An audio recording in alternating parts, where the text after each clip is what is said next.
So having seen the intuition behind the heap sort, let's start writing the code.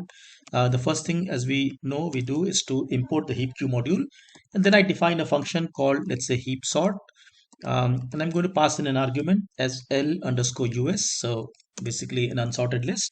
Sort the list LUS using heap sort. So it's always good to write a small comment and just write, let's say, not in place. We spoke about this.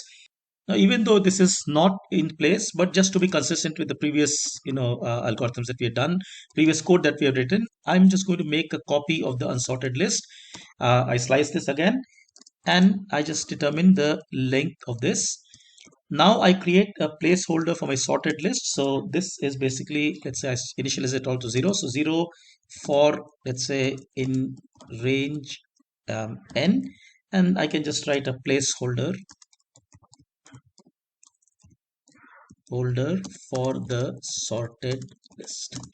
Now, remember, the first step is to heapify, and we do this only once.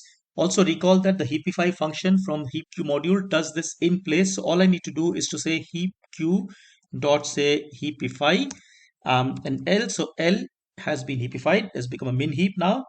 And thereafter, I just run a loop, say for kk in range, let's say n is the length of the number, the list. I basically just keep extracting the root out. So smallest is, let's say, heap q dot heap pop and L. Now remember, the actual dynamics happening inside is that the last item is being put on top, and then a sift down or percolate down is going on to restore the heap again. But in Python, just this one command does it for us. However, as I always keep saying, it's important to understand the inner dynamics, because only then the intuition develops. So this heap pop does it for us.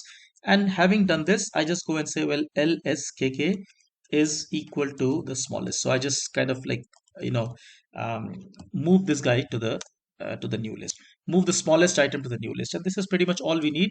I can go and say return ls. Now to sort of test this code, I can give an example. Let's say I say, well, x is equal to 9, 19, 16, the same list that we just saw the example with. 5, say 5, 3, 1, 8, 14. If I were to do xs is, say, heap sort x, I can go and print both x and xs.